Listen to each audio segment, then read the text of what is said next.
Today we will be talking about the differences between pneumothorax and cardiac tamponade.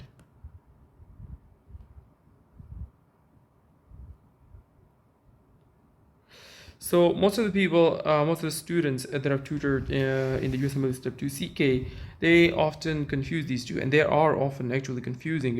When they give you a question in the question stem, because they will give you features that overlap of pneumothorax and cardiac tamponade.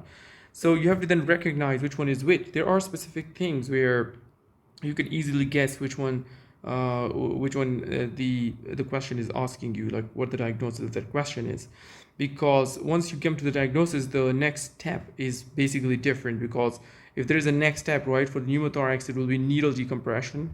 That is the immediate step, next step. And for cardiac tamponade, it can be either echo, if they give you, if there is time, if the patient is not that hemodynamically stable, unstable. And the second thing, even if the patient is unstable, the first thing should be echo, because it's rapidly done. And then the next step will be echo, and after echo, you do pericardiocentesis. So see, the next steps are different. That's why it's important to recognize these two, and you have to tell them apart. And so first, let's talk about pneumothorax. So let's just have a brief overview of what pneumothorax is and what cardiac tamponade is. So we know that pneumothorax is just excess accumulation of air in the pleura. And so let's say we have this, and this, let's say, is representing our lung. And around it, let's say this is the pleura. And the pleura, remember, it has two layers. One is the visceral layer, and one is the parietal pleura. So this one is the parietal, which is away from the lung. And towards the lung, as the name indicates, is visceral. So it's organ attached, or closer to the organ. That is the visceral. So this is the visceral. And so between that is a potential space, and that space is called the pleural space, and this space is the pleural space. So normally there is just a slight amount, just a thin film of fluid in the pleura, and not fluid but air. Excuse me, this is air in the pleura. And so now, so what happens in pneumothorax? So what happens is that part of this lung, it gets ruptured. And so once it ruptures, what happens? Once it ruptures? There is air in here too, right? There is air in the lung. Okay, that air is going to go out into the pleura. So now let's say this has ruptured, and let's say this is with the same lung, and now that lung is kind of collapsed. Let's make it collapse. So it is collapsed. So what happens is that air, so this is the visceral pleura and this is the parietal pleura. So let's say this is the lung and this is the pleura. So now look at the difference. This pleura is just so thin, right? There's just a small amount of space that contain here. And now here we have a massive amount of air, and that air is coming out of the lung, and that is compressing the lung. So this is the pneumothorax. So now, what happens when pneumothorax happens? When there is compression. So it's not just collapse of the lung. So it won't just compress the lung. It will also compress other structures in the mediastinum.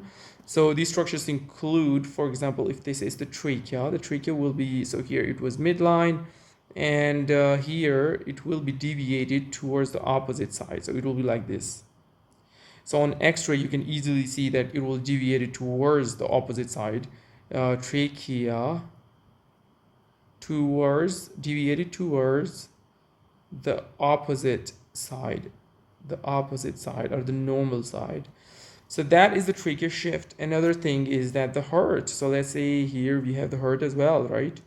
It's just a rough diagram. So the heart normally here lies here in the middle, just about more towards the left, but in the middle, just behind the sternum. And it will also be pushed away towards the unaffected side. So let's say if this is the left side, these two, the trachea and the heart, will be deviated towards the right side. And so the heart is deviated towards the right side. So now, my question would be, so what drains here? What drains here? So the thing that drains here is the jugular veins, or the superior vena cava and the jugular veins. and here comes the inferior vena cava. And so now, if it compresses, so now let's think about it. Obviously, the obvious symptoms. So let's talk about symptoms. So the obvious symptoms, obviously, that anybody would know, is a sudden shortness of breath. And so that is and also you have to remember the risk factors. The risk factors include, for example, there is a recent central line placed or central catheter placed. So these are the risk factors. There is positive pressure ventilation that is in excess. So that's another. The third one could be trauma. The fourth one could be COPD patient. So these are all the risk factors. So you have to look in the question these risk factors. You're going to look for these risk factors in the question, and I'm particularly talking about USMLE step 2 CK. And so then the shortness of breath is the obvious one. So the first thing in the question, you have to look for the risk factors, then shortness of breath, and also trauma. I talked about it. So now shortness of breath, what is the next thing that it can present? So it can present with hypotension, and it can present with tachycardia, and elevated JVP. So now, so I'm gonna just say these features are very common. You can see these features in cardiac tamponade as well. Now we'll talk about something called the Beck's triad. So in Beck's triad is characterized by hypotension and hypotension, elevated JVP, and muffled heart sounds. So that those three features combinedly would make the Beck's triad. So the muffled heart sound one is a bit. So that is what you're not going to see here in the pneumothorax. They may not even give you the heart examination finding in the question, but they may give you something called. They will say, for example, if it is a left-sided pneumothorax, then he has pushed the heart towards the right. So they will say heart sounds are exaggerated on the right side. So exaggerated heart sounds towards the right side. So what is happening? Let's summarize. What is happening towards the normal side? So normal side, what is happening? So in the normal side, trachea deviated towards the normal side. Number second, the heart is also the mediastinum in general, or the heart is deviated towards the right side. And there will be exaggerated heart sounds towards the normal side. So remember these three features. So one very, very important finding that they can give you, actually two exam finding, they can give you either of those. Either they will say that the lung or the chest is hypertympanic to percussion. Hypertympanic just simply means that there is excess air in the pleura, so in the lung or in the chest. So that would be pneumothorax. So either they can say this, or they can say absent breath sounds on the affected side. So these two features on the affected side. So remember these two features, because these are just your go-to. So if you find these and you couple this with these risk factors in the question, you can get every question right. So look for absent breath sound, look for hypertympanic to percussion. So if you get these two, and they may give extra things like exaggerated heart sounds, they may give you X-ray, they will show deviation towards the normal side. For example, if it's left, it's towards the right. If it is it is the right pneumothorax, it will do towards the left. So we talked about all these features. Now let's shift directions and talk a little bit about the cardiac tamponade.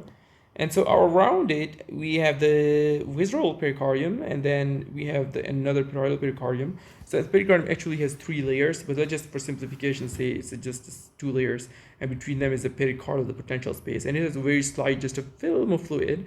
So, but let's say that something damages the heart, and now we have excess. Excess fluid, and it is compressing the heart. So let's say this, and now this. Look, so it is compressing. So this fluid is compressing the heart, and so now which chambers are low pressure? These are the right-sided, right? The right-sided have low pressure, so they are going to be compressed first, and that is going to cause elevated JVP because this pressure will be shifted towards the superior vena cava. So elevated JVP is the first. Number second finding would be hypotension, because when you compress the right ventricle, there is no cardiac output to the pulmonary circulation and towards the left ventricle eventually. So that will result in a low cardiac output, and that will result in hypotension. So that's the second finding. And a third finding, because around the heart there is excess fluid, when you put a stethoscope, there's a difficulty hearing those heart sounds. So those are called muffled heart sounds. And so these two findings you can also see in here, like we talked about.